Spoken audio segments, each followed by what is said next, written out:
¿Qué tal? Muy buenas noches a todos. Muchas gracias por acompañarnos. Soy la doctora Adriana López, neuroanestesióloga de la ciudad de Guadalajara, actualmente vicepresidenta de la Sociedad Mexicana de Neuroanestesiología, a nombre del doctor Luis Moctezuma, presidente de esta sociedad y de toda la mesa directiva. Les damos la bienvenida a esta sesión. Esta es nuestra primera sesión, es una sesión virtual, es una sesión en vivo, entonces les agradeceremos a todos, los micrófonos están silenciados. Al final tendremos una sesión de preguntas, de discusión, de comentarios. Por favor de escribirlas en el chat de esta plataforma y las iremos dando lectura y respondiendo en vivo a todas sus dudas. El día de hoy nos acompaña, tenemos el honor de tener al doctor Jorge Ortiz. El doctor es neuroanestesiólogo en el Estado de México, en la Ciudad de México. Él es egresado del Instituto Nacional de Neuroanestesiología. Fue adscrito del Instituto Nacional de Cancerología y actualmente se dedica solo a la práctica privada en el Hospital Médica Sur. Es parte del staff de Médica Sur y tenemos el placer de contar con su presencia el día de hoy, que nos acompaña. Doctor Jorge Ortiz.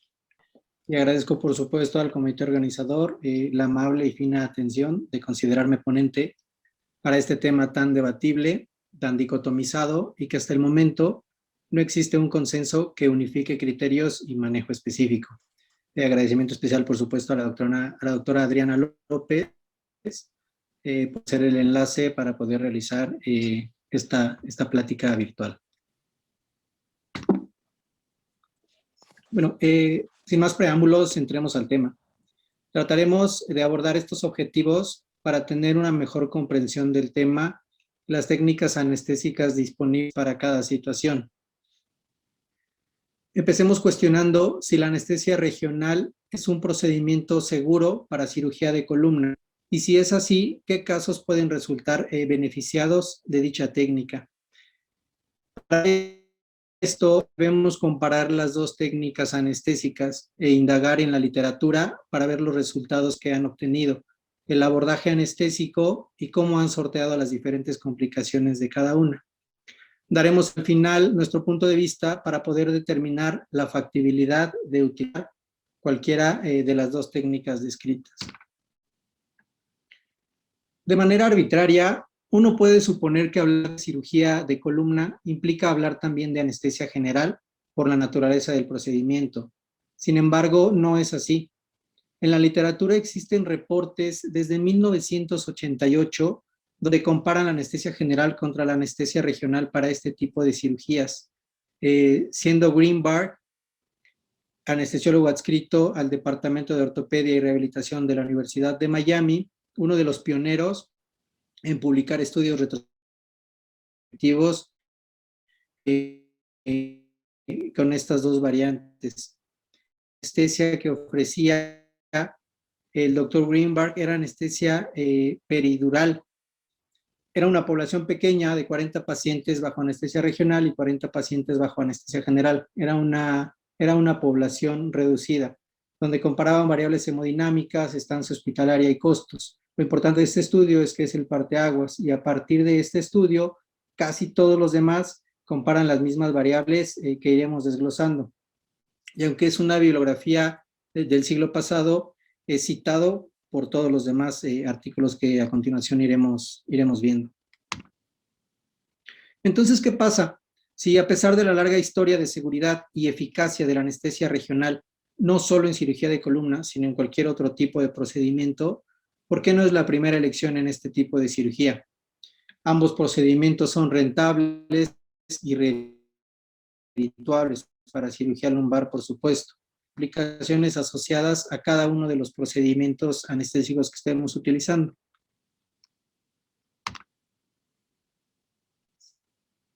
Y como les digo, la anestesia general se sigue utilizando de manera rutinaria por varias razones, entre las que destacan la aceptación del paciente, la aceptación y comodidad del neurocirujano, la posibilidad de realizar cirugías más largas y, por supuesto, la comodidad, seguridad y certeza de tener una vía aérea asegurada en prono. Hablaremos de los metaanálisis más importantes que recogen toda esta información de los diferentes estudios retrospectivos y prospectivos. El primero de estos es este metaanálisis de los más importantes en 2016, donde comparan todas las series publicadas desde 1996 hasta el 2014.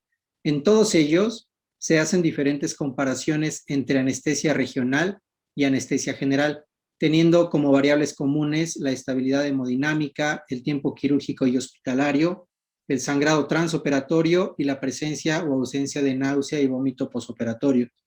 A partir de este estudio, se pueden apreciar pequeñas diferencias en los manejos de ambas técnicas, algunos con técnicas subaracnoideas y algunos con técnicas peridurales. Ambos casos de anestesia regional son comparados contra anestesia general. Como les digo, teniendo mayor peso el uso del espacio subaracnoideo. Solo 2 estudios de estos de este metaanálisis utilizan la anestesia peridural en 2003 y en 2006.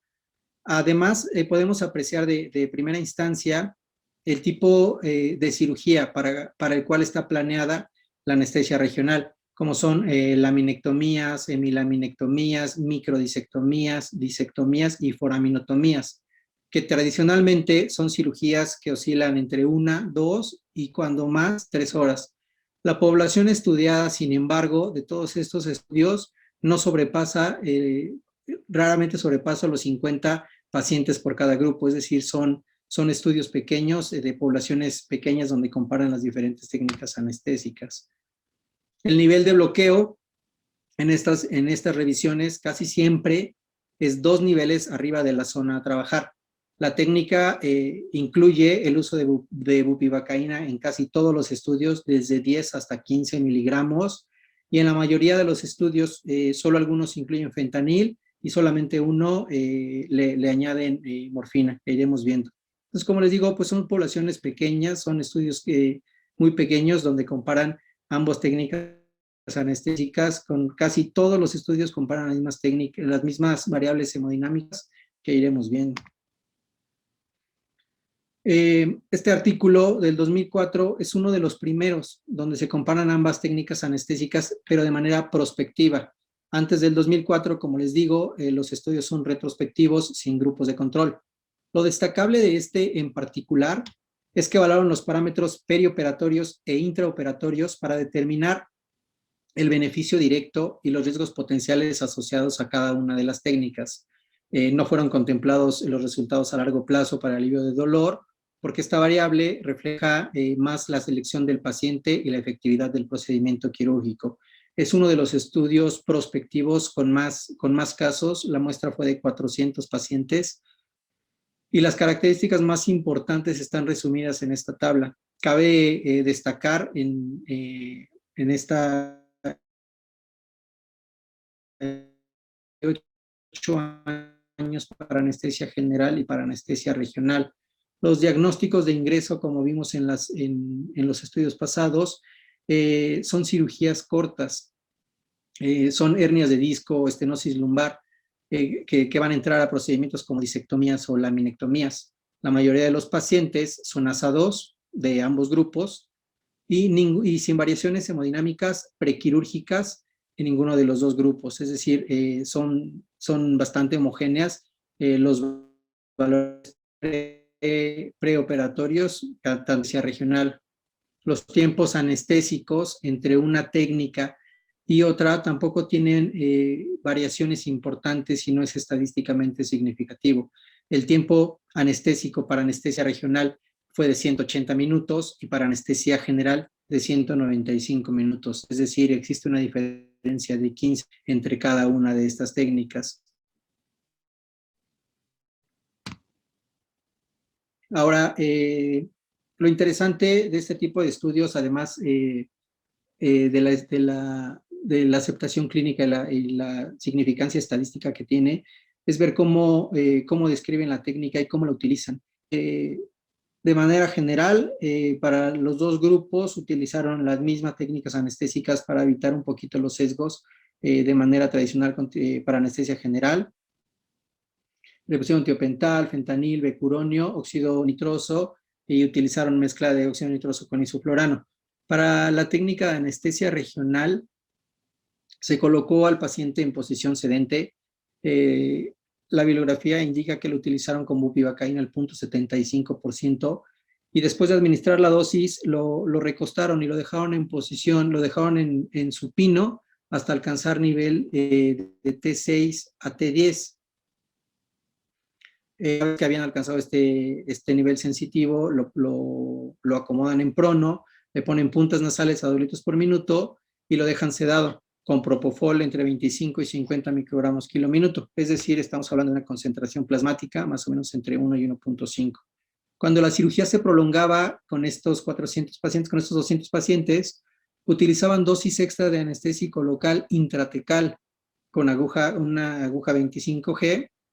Le pedían al neurocirujano, cuando el paciente comenzaba a referir dolor en el sitio quirúrgico, le pedían al neurocirujano que de manera intencionada intratecalmente pusiera una dosis extra de anestésico local, lo cual pues me parece un poquito arriesgado, si me lo permiten, ¿no?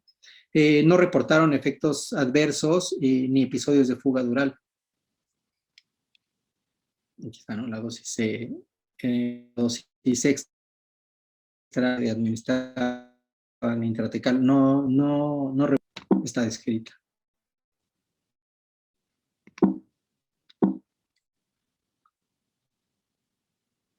Se llevaron a cabo mediciones de las variables hemodinámicas que incluyeron tensiones arterial media perioperatoria con una media de 89 para anestesia regional y una media de 92 para anestesia general, de manera intraoperatoria. A la mitad de la cirugía tomaron los registros de la tensión arterial media. Digo, hasta este punto podría ser debatible, ¿no? Digo, 3 milímetros de mercurio de variación de presión podría no significar cosa, como lo muestra la P. Pero recordar que el flujo sanguíneo medular también está regulado por los mismos mecanismos que el cerebral, puede detenernos a pensar un poco, sobre todo en aquellas médulas con compresión crónica que no toleren cambios hemodinámicos tan sutiles como estos. Las variaciones de frecuencia cardíaca y tensión arterial media fueron mayores al llegar al área de recuperación para el grupo con anestesia general, en un 12% y en un 10% con anestesia regional. Tampoco tiene estadísticamente peso significativo. Las dosis de antieméticos que requirieron cada uno de los grupos también están muy cercanos entre sí. 93.5% de los pacientes bajo anestesia regional no requirió ninguna dosis de antieméticos. No así con el grupo de anestesia regional, un 84% no requirió. Es decir, más pacientes bajo anestesia general necesitaron 1 o 2 dosis de rescate de antieméticos. No hubo episodios de paresias o parestesias relacionados con el anestésico local y tampoco hubo déficit neurológico residual en ninguno de los casos. El tiempo en recuperación también fue mayor para el grupo de anestesia regional que para el grupo de anestesia general, y esto lo explican que esperaban a que el paciente dejara de tener bloqueo motor para poderle hacer evaluaciones neurológicas tempranas y poderlo subir a piso. Y mencionan algunas otras complicaciones, como que no determinan si la causa es quirúrgica o anestésica, o es decir, si está relacionado con la técnica quirúrgica o con el empleo de narcóticos en las complicaciones urinarias. Igual mencionan algunas complicaciones pulmonares, en un 1.5 más con anestesia general que con anestesia espinal. Ojo aquí, estas complicaciones pulmonares son posquirúrgicas, no son transoperatorias y no están especificadas, no está especificado qué tipo de disfunción pulmonar presentó el paciente. Así como un 28.6% con cefalea espinal, ya fuera atribuible al evento quirúrgico o al evento anestésico cuando se comparaban estos ambos grupos, ¿no? Aquí está de dolor espinal que lo está referido. Con estos datos los reúnen y los asocian y determinan, los autores concluyen que la anestesia regional tiene algunas ventajas sobre la estabilidad hemodinámica cuando se compara con anestesia general. Sin embargo, como les digo, las variaciones son mínimas y no tienen peso estadístico significativo. Este estudio también es un estudio prospectivo aleatorizado de 2003. Se exponen con esta fecha porque son los únicos aleatorizados prospectivos. Los demás, los más actuales, son retrospectivos, no son prospectivos. Compara de igual manera las variables hemodinámicas perioperatorias en anestesia regional peridural, como vimos en el pionero de estos, con anestesia peridural contra anestesia general. En disectomía lumbar o en milaminectomías, es decir, estamos hablando de nuevo de cirugías de tiempos quirúrgicos cortos. Se incluyen 60 pacientes, 30 para anestesia epidural y 30 para anestesia regional, ASA 1 y ASA 2, con los mismos rangos de edad que el primer estudio, entre los 40 y 45 años más o menos. Lo mismo, ambos grupos, 1 miligramos kilo intramuscular, todos con monitorización tipo 1, ambos grupos con cargas hídricas a diferentes velocidades, dependiendo si era anestesia regional la pasaban un poquito más rápido para evitar esas variaciones, esas fluctuaciones. Anestesia regional, el bloqueo peridural, se instaló 2 espacios intervertebrales arriba de dosis con lidocaína de 3 mililitros, ya que el paciente estuviera sin datos de inestabilidad hemodinámica o de absorción sistémica, tunelizaban el catéter 7 a 8 centímetros en dirección craneal y se administraban 10 o 20 mililitros del anestésico local. Cuando la cirugía se prolongaba más, se administraban dosis subsecuentes de bupivacaína, 2.5 mililitros al 0.5% hasta alcanzar el plano quirúrgico. Si la cirugía se extendía todavía más, administraban 10 mililitros más, es decir, era como dosis-respuesta la administración del anestésico local que iban poniendo. No dicen cuánto tiempo más se prolongaba, solo dicen que si se prolongaba, administraban más dosis. Además de esto, adicionaron fentanil 100 microgramos peridural. Una vez hecho esto, como les digo, alcanzaban niveles igual entre T6 y T10, como en el primer estudio, y se colocaban en prono. Estos pacientes, específicamente peridurales, no tuvieron sedación transoperatoria, es decir, los voltearon, vieron que estuviera bien colocado el bloqueo y los dejaron así. Para el grupo de anestesia general, pues se utilizó de manera habitual, con propofol, con fentanil, becu y mezcla de isoflurano también con óxido nitroso. Se añadían 50 microgramos de fentanil cada 30 minutos de manera rutinaria.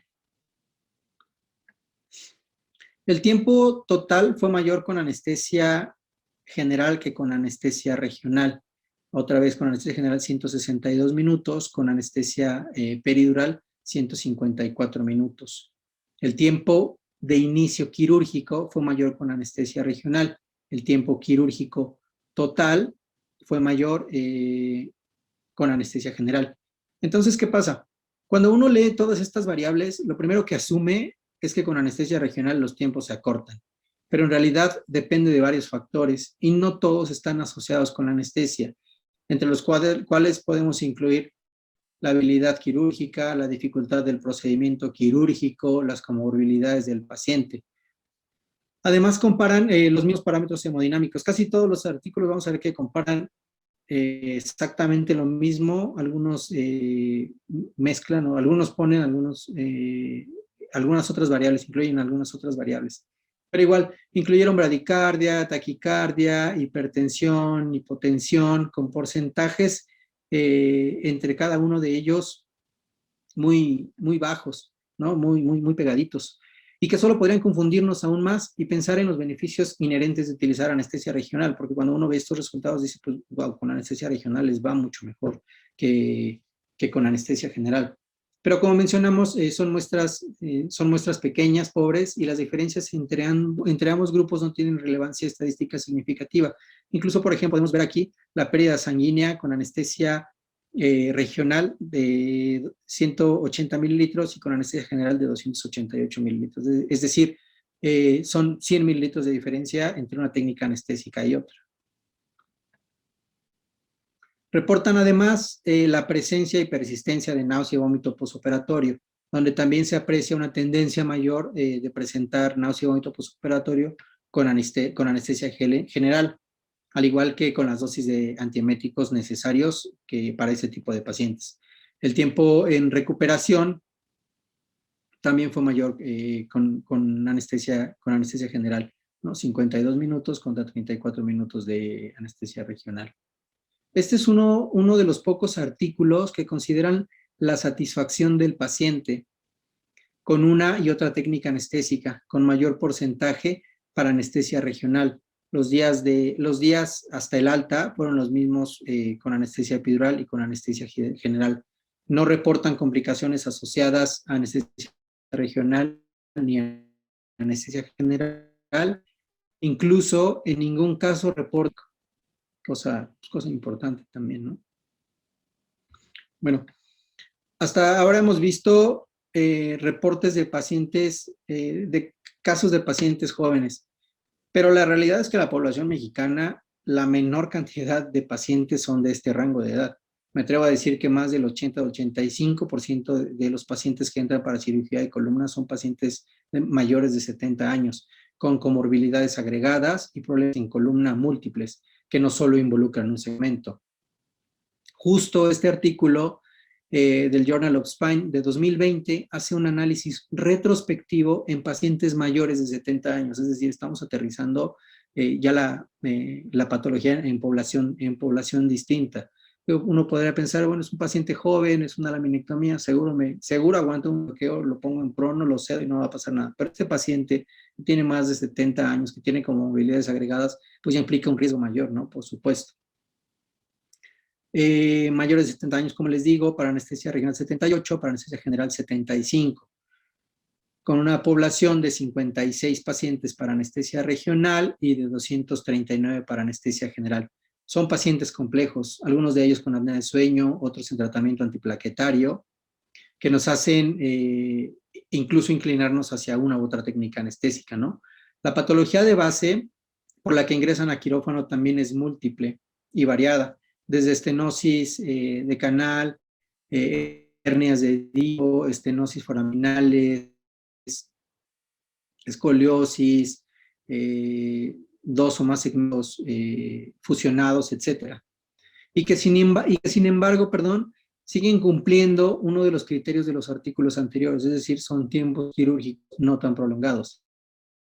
Excluyen pacientes con tumores, con infecciones. No describen la técnica anestésica para anestesia general, pero sí para anestesia regional. La descompresión consistente en la laminectomía de uno o varios niveles, laminectomía o hemisectomía basada en la causa de estenosis. En los segmentos fusionados, se requiere instrumentación complementaria y en la descompresión fusión se requiere, además en algunos casos, artrodesis. La selección de pacientes para anestesia regional fue determinada por el equipo neuroquirúrgico. Generalmente aquellos con mayor riesgo relacionado a la anestesia general, por ejemplo, aquellos que tienen deterioro cognitivo, patología cardíaca, cardiovascular mayor, se les ofrecían ambas técnicas y era el neurocirujano junto con el anestesiólogo los que tenían la última palabra y decidían sobre qué paciente iba para anestesia general o para anestesia regional. Algunas otras contraindicaciones que toman en cuenta son estenosis aórtica severa, fusiones panlumbares, como les decía, que involucraran más segmentos, alteraciones psiquiátricas que interfirieran con la sedación o problemas de obstrucción de vía aérea en posición prono. Es decir, escogían una u otra técnica anestésica individualizando a cada paciente, ¿no? Que es lo que al final tratan de explicarnos en este artículo.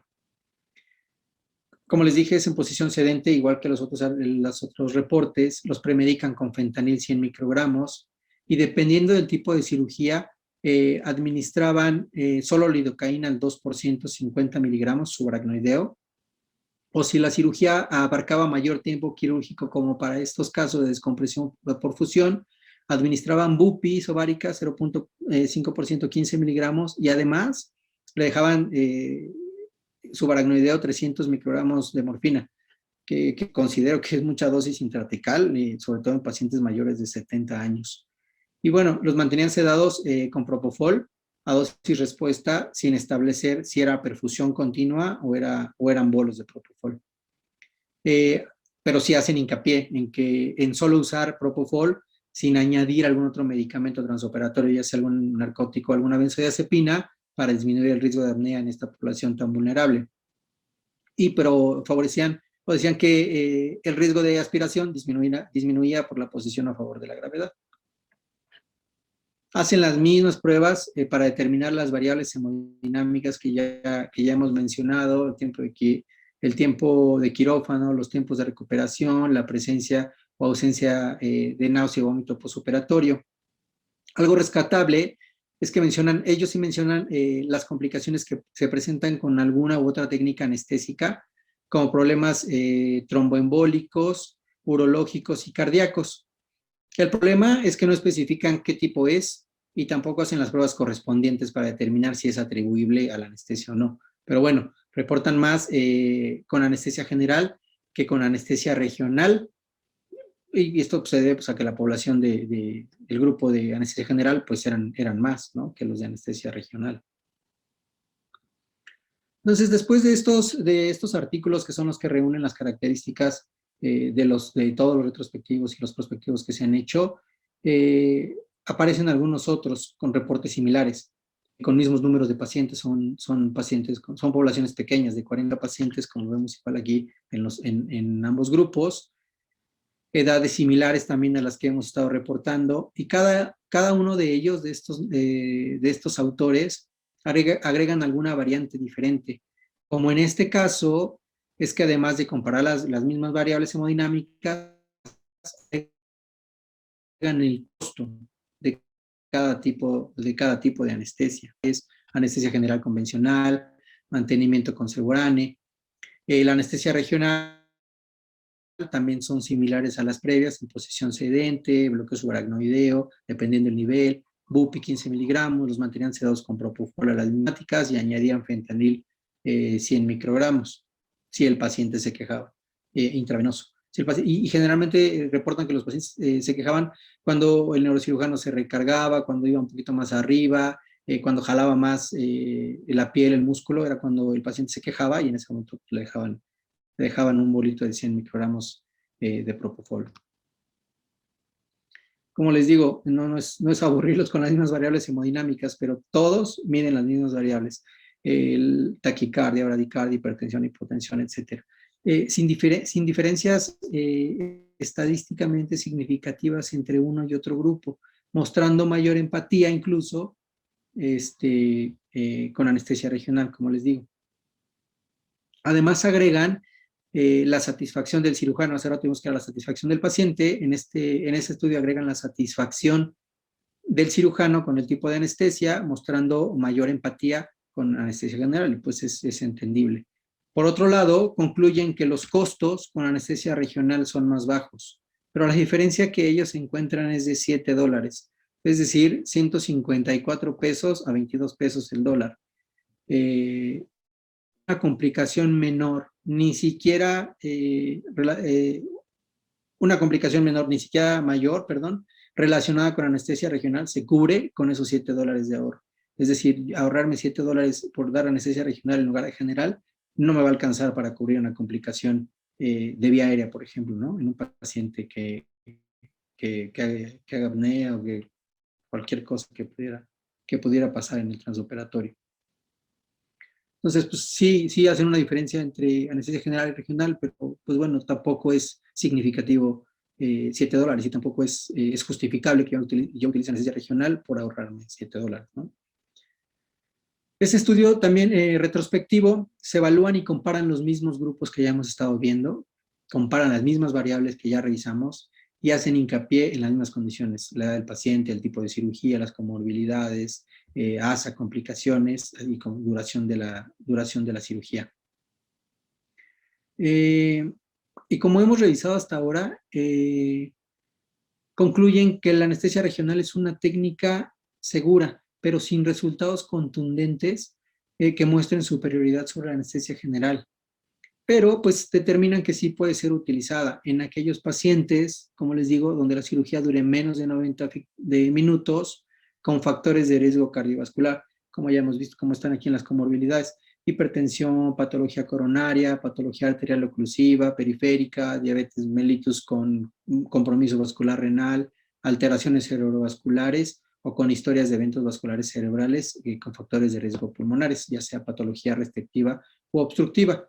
Es decir, nos dicen, mira, la anestesia general es segura, pero si tienes alguna patología que te haga ruido para dar anestesia general, puedes utilizar anestesia regional si el procedimiento es menor de 90 minutos y crees que va a estar más seguro dando la anestesia regional que anestesia general. Las mismas variables, lo mismo estudian todos los casos estudian lo mismo.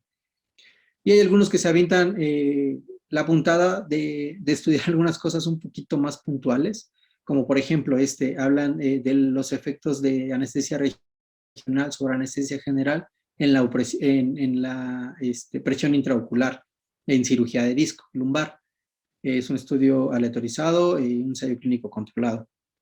Pero si somos estrictos, la incidencia de pérdida de vista parcial o total es de 0.00016% con anestesia general y de 0.03% con anestesia regional. Las razones son múltiples, desde neuropatía isquémica anterior o posterior, oclusión venosa de la retina central, ceguera cortical, encefalopatía reversible, compresión directa, glaucoma de ángulo cerrado, la que quieran puede ser una causa de pérdida de vista parcial o total. Este estudio hace comparaciones entre anestesia general y anestesia regional en 4 tiempos quirúrgicos. Miden la presión intraocular antes del inicio de la cirugía, después de instalada la anestesia regional o general, al momento de posicionar al paciente en prono y al momento de finalizar la cirugía. La muestra es de 40 pacientes solamente y se observa un claro aumento de la presión intraocular en el grupo de anestesia general, sin consecuencias clínicas y aún dentro de parámetros permisibles. Es decir, hacen los mismos estudios y vuelven. Entonces, después de que hacen y deshacen con las variables hemodinámicas, después de los metaanálisis y los estudios prospectivos, comienzan a llegar cartas a las editoriales de las revistas para hacer sugerencias y críticas constructivas, entre las que destacan estas dos. Una de ellas dice, ok, sí, los análisis están perfectos, sí, pero nos gustaría añadir algunas otras variables que no se realizaron y que podrían tener una injerencia directa en los resultados de cada paciente, específicamente la satisfacción general y anestesia regional. Y ellos dicen, la cirugía en prono por muchas horas resulta incómodo para el paciente. Invariablemente, por muy sedado que esté, tendrá que moverse, lo cual puede ser perjudicial en microcirugía. No es difícil evaluar la satisfacción, incluso se ha realizado en nefrolitotripsias, en percutáneas en prono. Casi todos los estudios de cualquier tipo de cirugía que no sea de lumbar describen a la anestesia general como superior en términos de satisfacción, por lo que sería bueno incluir estas dos variables en estudios futuros para ver qué tal les va también con esto. Y entonces el autor les contesta, sí, sí es verdad lo que dicen. Entonces, ¿quién tiene la prioridad en la satisfacción? ¿El paciente, el anestesiólogo o el cirujano? Se asume que los buenos resultados postquirúrgicos reflejan mejores satisfacciones anestésicas.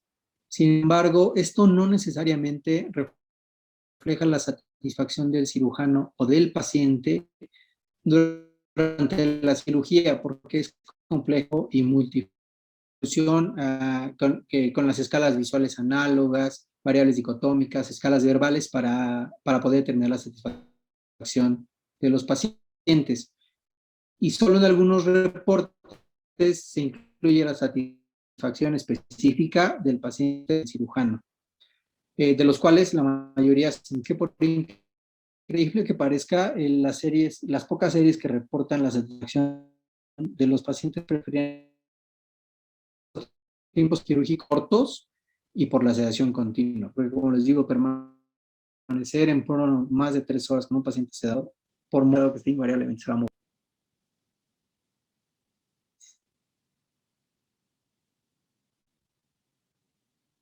Entonces les decía, que podemos seguir buscando artículos y vamos a encontrar muchísimos reportes retrospectivos en análisis con series más grandes, 544 pacientes, donde evalúan anestesia regional contra anestesia general. Podemos encontrar reportes de caso donde administran anestesia peridural continua para una laminectomía lumbar. Podemos encontrar series y casos para cirugías, incluso este está pues muy interesante porque hacen cirugía torácica y lumbar con anestesia local. O sea, ya son como en pacientes con múltiples comorbilidades, cosas un poquito más aventuradas, decirlo, de utilizar anestesia local para cirugía torácica y lumbar. Está como muy difícil de creer, ¿no? Pero lo reportan igual. Entonces le digo, podemos ir encontrando muchísimos y solamente nos vamos a confundir más. Vamos a tratar de aterrizar lo que todos estos artículos nos tratan de decir. Las series aquí presentadas y la experiencia de las instituciones en análisis retrospectivos muestran que la anestesia regional es una alternativa razonable y segura a la anestesia general en pacientes para descompresión lumbares. Los estudios incluso reportan procedimientos quirúrgicos mayores de 2 horas, en los que algunos no requieren dosis subsecuentes, como cirugías de 3 horas, y algunos otros sí. Esto depende porque juegan con los anestésicos locales y la combinación de narcóticos y de opioides peridurales e intrathecales, desde fentanil, morfina, etc. La frecuencia de complicaciones menores y mayores no dista mucho entre anestesia regional y anestesia general. Sin embargo, la anestesia regional apela para ser una opción razonable en aquellos pacientes con riesgo elevado, como ya vimos, cardiovascular o neurológico, como delirium postoperatorio, asociado a aumento de estancia hospitalaria, con los costos derivados que esto implica. Asimismo, las sintomatologías secundarias a fuga de líquidos de cefalorraquídeo también se reportan niveles muy bajos, como de 2%, y tan altos como del 12%, dependiendo del tipo de aguja y la técnica anestésica empleada. Los reportes de complicaciones graves, por ejemplo, mielitis transversa o aracnoiditis adhesivas, también están relacionados con la técnica de punción. También son estadísticas muy bajas que ni siquiera son tomadas en cuenta porque se presentan en un paciente, ¿no? De todas estas series y no en todos. La anestesia regional, entonces, es comparable en términos de seguridad y eficacia, incluso mostrando superioridad sobre anestesia general en algunos parámetros. Los pacientes bajo anestesia regional también pueden experimentar niveles de dolor postquirúrgico menores y episodios de náusea y vómito postoperatorios relacionados con anestésicos inhalados y vaciamiento gástrico o el uso de narcóticos. Por otro lado, las tasas de infecciones neuroquirúrgicas asociadas a técnicas anestésicas regionales están reportadas en menos del 1%, comparado con la tasa de infección de cualquier otro procedimiento que amerite anestesia regional. Ambas técnicas son aceptables para laminectomías, para hemilaminectomías, para disectomías, para foraminectomías, como se muestran en los casos presentados. Pero ninguno de estos reporta superioridad en el terreno de la morbimortalidad. Algunos estudios, como el de McLean, muestran a la anestesia regional más efectiva que la anestesia general en el terreno de estabilidad hemodinámica, como ya vimos, pudiendo deberse a la disminución de hormonas de estrés, interleucinas, resultando en menores fluctuaciones de frecuencia cardíaca y de tensión arterial media. De manera similar, la disminución de pérdidas sanguíneas en anestesia regional puede ser resultado de la vasodilatación, con su consecuente hipotensión y bloqueo simpático, o por ventilación espontánea, que disminuye la presión intratorácica y menor distensión de las venas epidurales.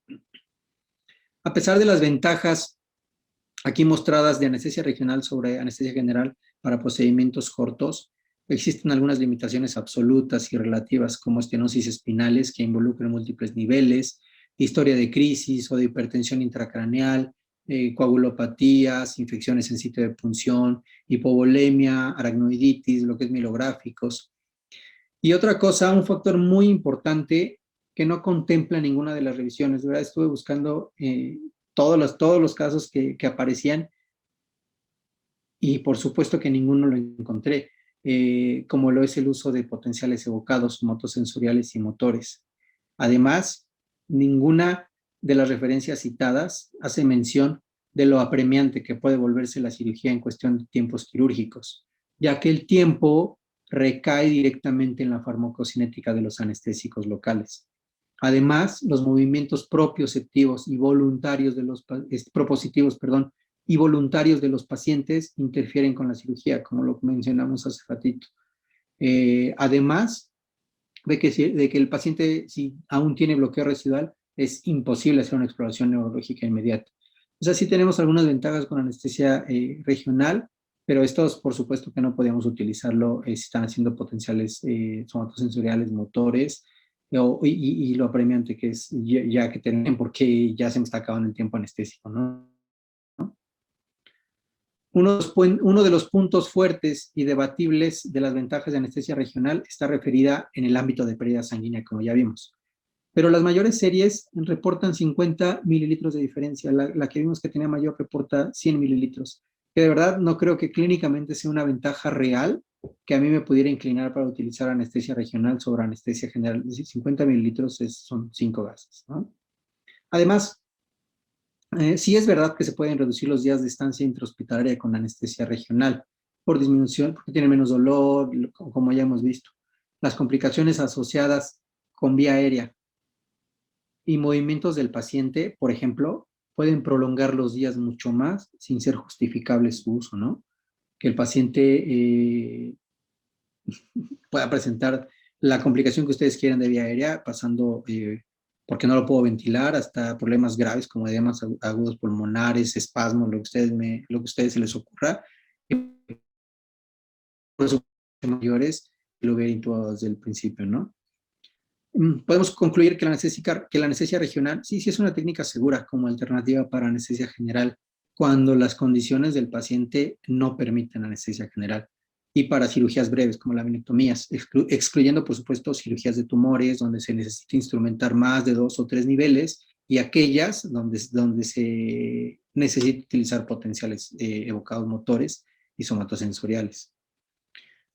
Por otro lado, si lo que se pretende es que los días de estancia intrahospitalaria y los mejores resultados a mediano y largo plazo estén presentes y disminuyan a través de las variables estudiadas, y la anestesia regional ha mostrado discreta, pero no contundente superioridad, se puede recurrir a otras técnicas anestésicas como anestesia o analgesia multimodal, considerando sí a la anestesia regional como parte fundamental de lo que se pretende. Es decir, se puede emplear anestesia general con técnicas regionales como bloqueos interfaciales, bloqueos de vector de la espina, por ejemplo, retrolaminares, de cuadrado lumbar, etcétera. Todo el macizo interfacial que corre en la columna, pues se puede utilizar, por supuesto, y se puede utilizar transoperatorio, se pueden hacer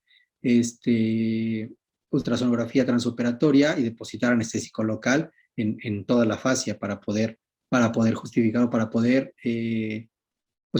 combinar la anestesia, ¿no? Como ya hemos visto, la anestesia multimodal ha mostrado mejores resultados en cirugías complejas, en cirugías grandes, como en cirugía oncológica, por ejemplo.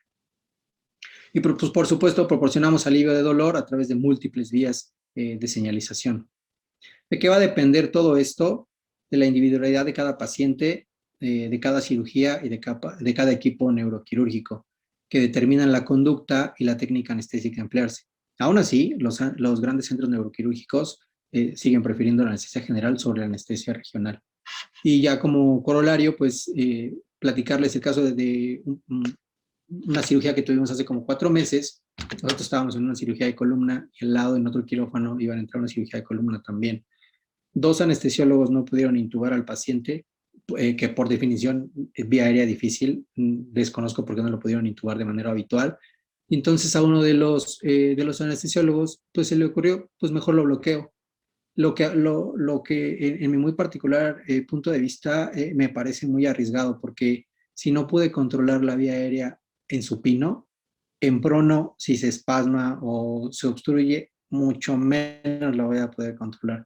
Entonces yo creo que en ese momento lo más prudente era suspender la cirugía y no arriesgarse a bloquear al paciente, a dejarlo en prono medio que lo cedo, medio que no lo cedo, complicarme más la vía aérea. Yo creo que lo más razonable era suspenderla, tener el equipo adecuado si la vía aérea era difícil, ¿no? Entonces, esas cosas de individualizar a los pacientes creo que son más importantes. Creo que al final es la vida de cada paciente para poder individualizar una técnica anestésica. Como les digo, pues si es una anestesia regional sí está contemplada, si es una técnica segura, si se sabe utilizar y si está bien encaminada hacia algún tipo de cirugía específica, como laminectomías o hemilaminectomías, ¿no? Listo. Bien, muchas gracias, Jorge. Bueno, un tema un poquito polémico, me gustaría agregarlo. Creo que gracias por toda la línea de artículos que nos enseñaste, la revisión de artículos que tienes. Yo creo que debemos de ser muy juiciosos o analíticos al momento de revisar todos estos artículos. Si bien se ha convertido en una moda o tendencia tratar de utilizar o de elegir la técnica neuroaxial para cirugías de columna, creo que sí tenemos que ser muy minuciosos cuando leemos estos artículos y cuando tomamos esa decisión de hacer esta técnica. Si vemos todos los artículos que salen y defienden o tratan de defender o de poner todas las ventajas que tiene la anestesia regional sobre la anestesia general, habrá que revisar estos artículos con lupa. La mayoría de los artículos que comparan una técnica con otra, la técnica anestesia general que ponen comparando es anestesia general balanceada, utilizando algún halogenado. Entonces, si comparan o si quieren o si buscan sus resultados de buscar si hay más náusea, dolor o alguna alteración hemodinámica, probablemente lo van a encontrar y van a tener que la anestesia regional tiene ventajas porque lo estamos comparando con halogenados. Sin embargo, son pocos los artículos que lo comparan con anestesia total endovenosa. Entonces, cuando lo comparan con anestesia endovenosa, que hay un artículo por ahí del 2018-2019, realmente las ventajas no existen. O sea, no hay nada significativo que nos diga que realmente hay menos náusea, que hay menos dolor. Lo único que dicen un poquito, y es uno de los artículos que mencionan, que lo único que cambia es que el tiempo de que termina la anestesia y el procedimiento quirúrgico que el paciente pase a recuperación es menor, ¿no? Que con anestesia general. Pues sí, porque la extubada, acomodarlo, que el paciente respire, que responda, pues nos va a llevar un tiempo. Sin embargo, ese tiempo que ellos marcan es de 10 minutos. La verdad es que 10 minutos, sobre todos los beneficios que te puede dar la anestesia general, pues creo que es pues nulo el beneficio. Si pudieras tú, Jorge, comentarnos o decirnos cuál es la principal ventaja que le ves o que podría tener hacer con anestesia regional. Digo, creo que la mayoría de nosotros como neuroanestesiólogos nos vamos por la tendencia, obviamente, de proteger vía aérea, de hacerlo con anestesia general. Como les digo, es una tendencia o moda hacerlo con anestesia regional. La mayoría de las personas que lo hacen, los anestesiólogos que deciden hacerlo de esta manera, creo que el principal motivo ha sido ahorrar un poquito, ¿no? O los costos. Los costos realmente creo que no, ya lo comentaste en un artículo, no hay mucha diferencia en costos al hacerlo con una anestesia general. Y sí hubiese alguna complicación. Pero digo, si tratamos de ser un poquito objetivos y nos quitamos ese estigma, ¿cuál creerías que pudiera ser el mayor beneficio de utilizar una anestesia general? Digo, perdón, una anestesia regional. Y creo que los pacientes que elijamos para utilizar esta técnica tendrían que ser, pues, contados o seleccionados con pincitas. Realmente, ¿qué paciente podría ser candidato, a manera de resumen, para yo decir, híjole, sí me aviento y hago una anestesia regional? Híjole, qué pregunta tan difícil, Adri. La verdad es que si de manera personal yo no lo haría. Yo no me aventuraría a poner una anestesia regional por las razones que ya comentaron. Primero, por la vía aérea, definitivamente yo creo que no lo haría.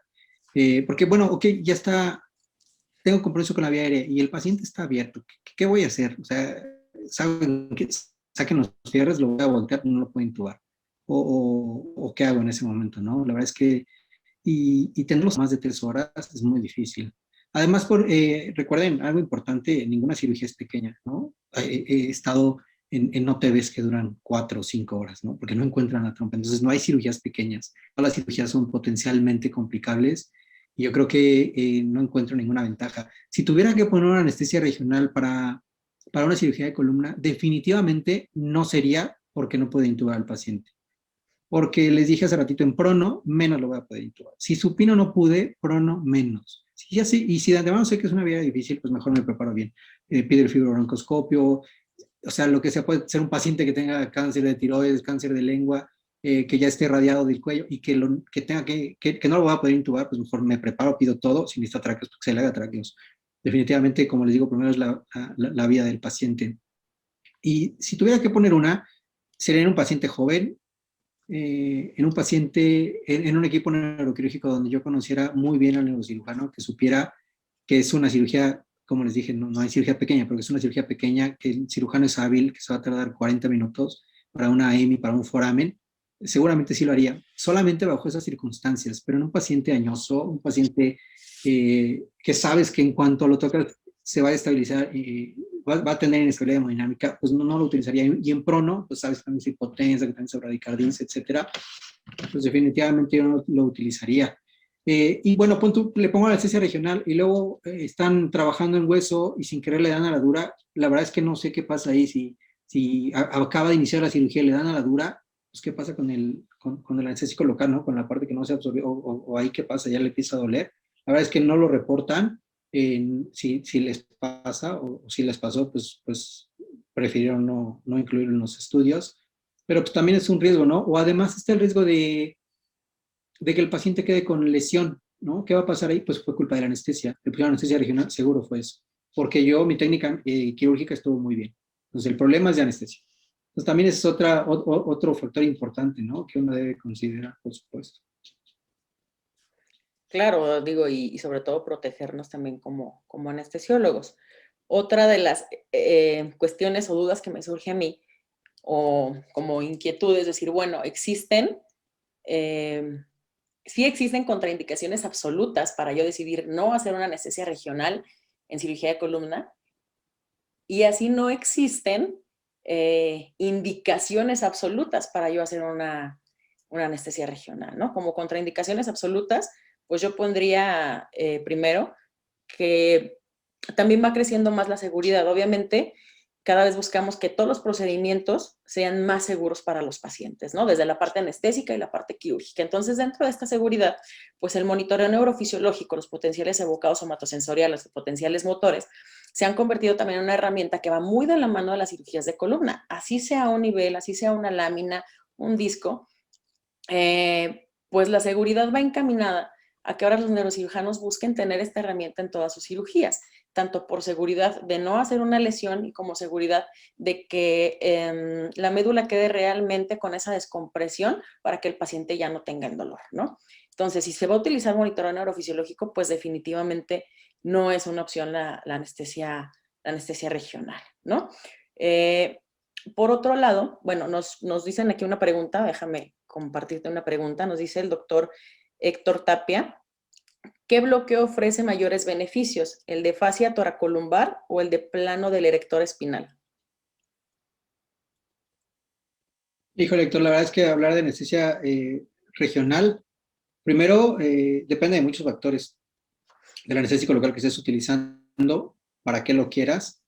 Y yo te podría decir que ambos son muy buenos. El de fascia toracolumbar es donde se juntan los grandes grupos musculares, y el erector de la espina, pues te va a dar analgesia, pues digamos, pues más, o sea, son iguales. La verdad es que poner cualquiera de los dos ofrece las mismas ventajas. Al que estés acostumbrado a que te acomodes mejor, a mí me gusta más poner erectores de la espina que toracolumbares, porque la fascia toracolumbar está un poquito más apretada y el anestésico local es que ponerlo en fascia toracolumbar tienes que poner como varios puntos para que se pueda distribuir bien. El vector de la espina, pues está escrito incluso cuando abren los cadáveres, pues cómo cuando los ponen con azul, pues cómo se distribuye un poquito mejor la.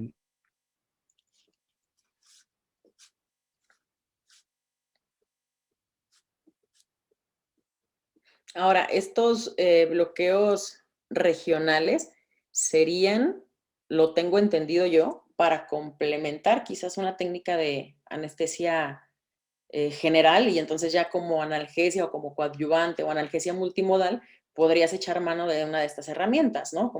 Pero algo más analgésico que, que anestésico. Eh, si tú te vas por utilizar un bloqueo epidural o subaracnoideo y lo quieres complementar con una regional, digo, creo que tendríamos las mismas contraindicaciones o las mismas complicaciones o posibles complicaciones, ¿no? A lo que nos pregunta Héctor, pues yo creo que eso podría ir encaminado a analgesia multimodal más que como anestesia para el procedimiento de columna. Otra de las cosas que en lo que regresa el doctor Jorge, otra de las cosas que comentaba mucho en los artículos que nos mencionaste, la mayoría de estos buscan que la anestesia regional nos dé o nos ayude a controlar los parámetros hemodinámicos, ¿no? Y entonces nos dicen, no, bueno, la población de adultos mayores nos va a servir porque nos ayuda a controlar todo lo cardiovascular, vamos a tener menos hipotensión, menos bradicardia. Bueno, como decía, sí, la mayor parte de la población que atendemos para cirugía de columna van a ser adultos mayores. Y hay que recordar que el adulto mayor, como bien decías, pues no tiene una sola patología. Generalmente tienen problemas de artritis o cualquier otra cosa.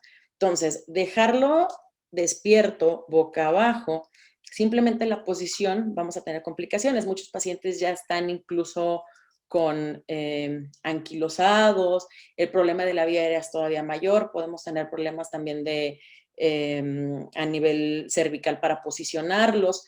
Entonces, creo que a lo que ellos nos intentan vender de decir que es mejor o sería mejor para los pacientes adultos mayores, yo creo que al contrario, es muy particular punto de vista, si alguien tiene una opinión diferente, pero creo que en los adultos mayores sería donde menos lo utilizaría por la situación de la posición, la incomodidad que les pueda lastimar cualquiera de las otras articulaciones, hombros, codos, al estar posicionados así, la inquietud, muchos de estos pacientes a lo mejor incluso ya tienen un poquito de demencia o de delirio, como decíamos también, cualquier mínimo movimiento que pueda tener el paciente, que no esté a gusto, que no esté en confort y se mueva, y el cirujano está en una parte aún siendo de mínima invasión, pues podríamos tener alguna lesión, ¿no? Entonces, creo que también eso va a ser importante tomar en cuenta a la hora de elegir hacerlo en un adulto mayor.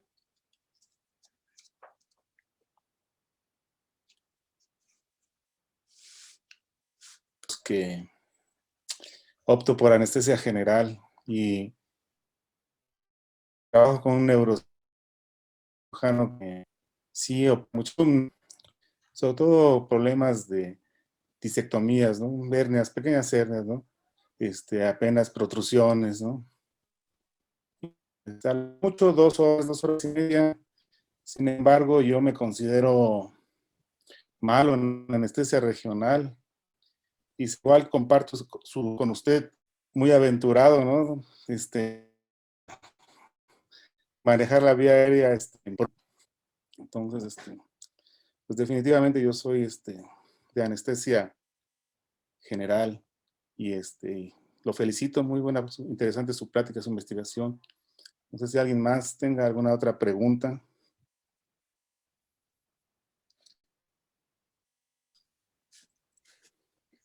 Pues yo nada más a manera de conclusión sí les diría a los que nos acompañaron hoy en la plática que pues hay que ser muy juiciosos y tratar de elegir bien al paciente y que a lo mejor ahorita por cuestiones de épocas de pandemia y temporada de COVID, a lo mejor se nos hace fácil, ¿no? Decir, bueno, es un nivel, es una lámina o es un forámino o incluso una hemilaminectomía que uno dice, pues ya lo conozco, va a ser rápido, va a ser 1 hora, y a lo mejor en la idea o en la intención de protegernos también nosotros mismos y decir, bueno, no es un momento ideal para estarnos exponiendo con vía aérea de paciente, se nos pudiera hacer fácil decir u optar por elegir una técnica neuroaxial. Nada más hay que, si lo van a hacer, pues nada más hay que escoger bien al paciente y no confiarnos, ¿no? Y no dejarnos llevar por todo lo que está escrito, hay que leerlo muy a conciencia para saber cuándo sí se puede y cuándo no se puede. Y bueno, ¿no? Como siempre se dice, este es un foro de discusión. La Sociedad Mexicana de Neuroanestesiología se deslinda y no recomienda una práctica u otra. Finalmente esto es un foro de discusión y de opiniones. Cada quien en su práctica elegirá la técnica con la que se sienta más seguro, la que domine y lo que quiera realizar, ¿no? Muchas gracias a todos los que nos acompañaron en la plática del día de hoy. Esta es la primera sesión bimensual del año. Posteriormente estaremos, ya sea por nuestras redes sociales o por la página, comunicándoles acerca de la siguiente sesión bimensual.